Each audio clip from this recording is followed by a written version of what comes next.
ভালোবেসে বেকার ছেলেকে বিয়ে করেছিলাম। আমার পরিবার মেনে না নিলেও স্বামীর পরিবার ঠিকই মেনে নিয়ে আমাদেরকে ঘরে তোলে। প্রথম প্রথম সবকিছুই ঠিকঠাক থাকলো। বিয়ের 2 মাস পরে শাশুড়ি রূপ দেখতে পায়। স্বামী যখন বেকার ছিল, ঘরে সব কাজকর্ম করার পরে শাশুড়ি মন পাইলেন। ছোট থেকে বাসায় থাকতাম, এরকম কোনো কাজ করতাম না। কোনো কাজ না জানলেও নিজে নিজে যা জানতাম সবই করতাম। আমার ছোট ছোট ভুলকে অশান্তি হতো। আমাকে ওয়াশরুমে গোসল করতে দিত না, বলতো পানি খরচ হয় বেশি। কারেন্ট বিল কি তোমার বাবা এসে দিয়ে যাবে? ঘুম থেকে উঠতে দেরি হলে ঘুম নাকি আমি ঘুমাচ্ছি। এত কিছুর পরেও আমার স্বামী কিছুই বলতো না, কারণ সে বেকার ছিল। শাশুড়ি আমার উপর মানসিক নির্যাতন করছে সেটা বলে বোঝানো যাবে না। একটা সময় শাশুড়ির অত্যাচারে মানসিক ভারসাম্য হারিয়ে ফেলি। কাউকে চিনতে পারতাম না, এবং কি মানুষটাকে ভালোবেসে বিয়ে করেছিলাম সেই মানুষটাকেও চিনতে পারতাম না।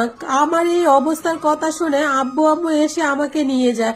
অনেক চিকিৎসার পরে আমার স্মৃতি আসে। শ্বশুর ভাসুর বিদেশে থাকলেও আমার চিকিৎসার জন্য কোনো খরচ দেয় না। কিছু পরে আমি তাকে ছেড়ে যাই না, কারণ আমার স্বামী আমাকে কোনো টাকা দিতে না পারলেও আমার পাশে ছিল। সে আমাকে সবসময় বলতো, একদিন দেখো তোমার সব কষ্ট দূর করে দিব। আমি নামাজ পড়ে আল্লাহর কাছে সবসময় বলতাম। স্বামীকে যেন অনেক বড় একটা স্থানে নিয়ে যায়। বিয়ের 2 বছর পরে সে বিদেশ চলে যায়। শাশুড়ি যেহেতু ভালো না, এই জন্য আমার পরিবারের কাছে আমাকে রেখে যায়। আমার স্বামী এখন মাশাআল্লাহ লাখ টাকা ইনকাম করে।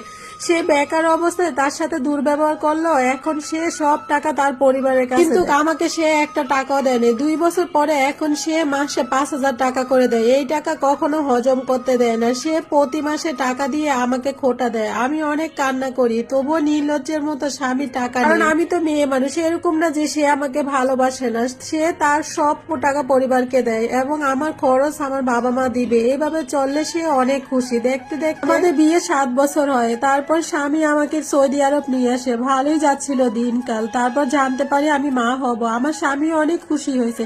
সে সবসময় একটা সন্তান চাইতো। সময়ের সাথে সাথে আমার শরীর খুব খারাপ হতে থাকে। একটা মেয়ে এই সময় কতটা পরিবর্তন হয় তখন শুধুমাত্র একজন মাই বুঝতে পারে। আমার স্বামী একদিন আমার জন্য একদিন ফল নিয়ে আসে। ফলটা খাওয়ার পর আমার কেমন কেমন জানি লাগে। আমি বলছি এটা খাবো না। মুহূর্তের ভিতরে সে বলতেছে কুকুরের পেটে কি ঘি সহ্য হয়? তারপর নিজেকে সামলাতে না পেরে তারপর ফলটা খাইলাম। তারপর ভালো খাবারের কথা বলছে, এটা আমি বাবার বাড়িতে আগেই খেয়েছি। এই জন্য আমাদের দুজনের মাঝে অনেক ঝামেলা হতো। এক পর্যায়ে আমার পানের স্বামী আমার গায়ে থাপ্পড় দেয়।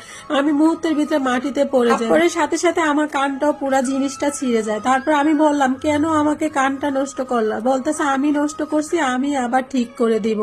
বুঝলাম সে একটু অনুতপ্ত না। আমি আমার স্বামীর মুখের দিকে তাকিয়ে ভাবতাছি, হায় রে স্বামী, টাকা পেয়ে নিজের সব অনুভূতিগুলো হারিয়ে ফেলছে। একটা মেয়ে নাকি সব ভুলে যায়। প্রেগনেন্সির